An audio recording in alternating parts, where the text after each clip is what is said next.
औरंगजेब, ये वो नाम है जिसको लेकर सारे दिन टीवी चैनलों पर डिबेट चलती रहती है।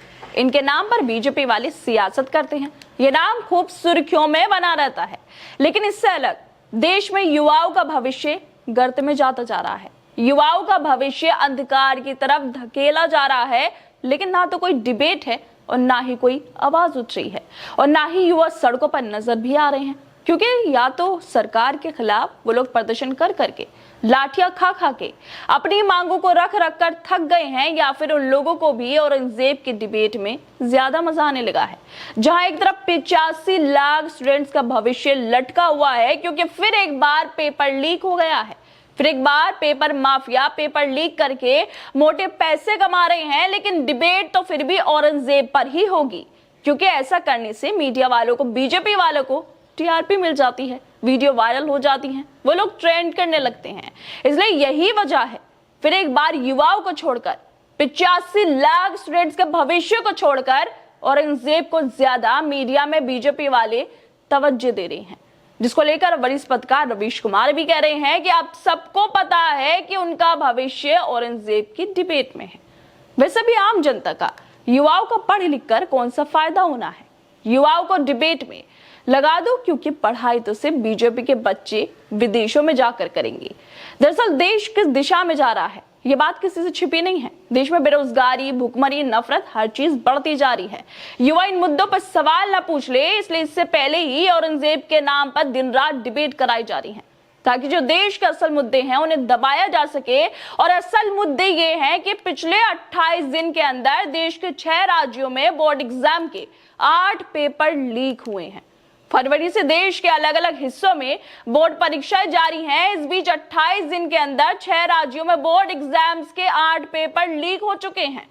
इससे यूपी बोर्ड के 54 लाख, हरियाणा बोर्ड के 5.16 लाख, हिमाचल प्रदेश बोर्ड के 1.95 लाख, महाराष्ट्र बोर्ड के 15 लाख, झारखंड बोर्ड के 7.83 लाख और मणिपुर बोर्ड के 37,000 स्टूडेंट्स पर असर पड़ रहा है। टोटल स्टूडेंट्स की बात करें तो करीब 85 लाख स्टूडेंट्स पेपर लीक होने से प्रभावित हो रहे हैं। देश में लगातार पेपर लीक का मुद्दा उठता ही रहता है।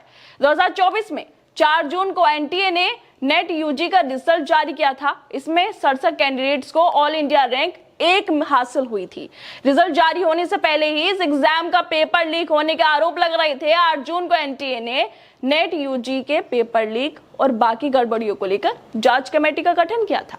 इसके अलावा इसे लेकर कई एफआईआर भी हुई थी और 50 से ज्यादा लोगों को गिरफ्तार किया गया था। इसके अलावा पिछले साल नीट पेपर लीक मामला सुप्रीम कोर्ट तक पहुंचा था, जिसके बाद पेपर लीक जैसा मुद्दा लोगों के बीच चर्चा का विषय बन गया था। लेकिन इसके बावजूद शिक्षा विभाग पेपर लीक को गंभीरता से लेता हुआ नजर नहीं आ रहा है और लगातार पेपर लीक हो रहे हैं। उत्तर प्रदेश, हरियाणा, हिमाचल प्रदेश, महाराष्ट्र, झारखंड और मणिपुर, इन 6 राज्यों में अभी तक 8 पेपर लीक हो चुके हैं, लेकिन मीडिया पर इसको लेकर कोई खबर नहीं है, कोई डिबेट नहीं है, कोई शोर शराबा नहीं है, हल्ला नहीं है, क्योंकि इन मुद्दों को उठाने से मीडिया वालों को मसाला नहीं मिलेगा, उन्हें टीआरपी नहीं मिलेगी।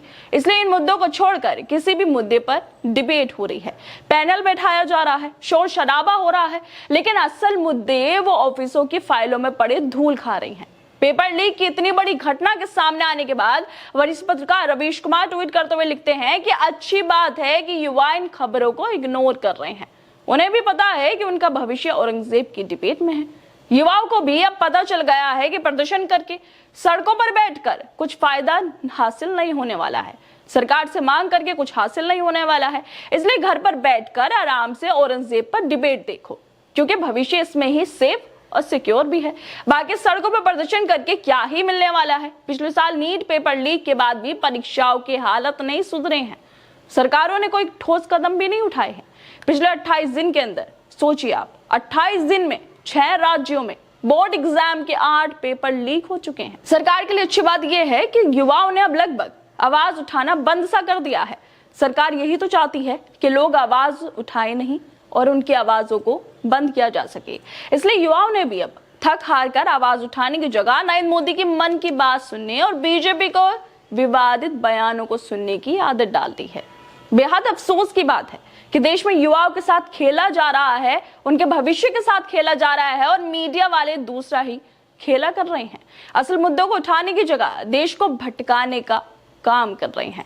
क्या दोस्तों, आप लोगों को क्या लगता है, जिस तरह से इतने लाख स्टूडेंट्स का भविष्य अंधकार में जा रहा है, पेपर लीक भी हो रहे हैं, लगातार पेपर लीक हो रहे हैं, लेकिन इसके बावजूद ना कोई डिबेट है, ना मीडिया में कोई चर्चा है और ना ही सड़कों पर कोई प्रदर्शन है।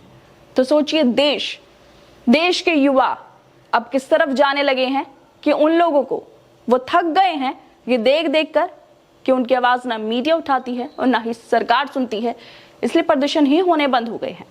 आप लोगों को क्या लगता है, जिस तरह से इतनी बड़ी खबर सामने आई है उसको लेकर हमें अपनी राय जरूर दें और बाकी तमाम खबरों को देखने के लिए जुड़े रहिए हमारे साथ।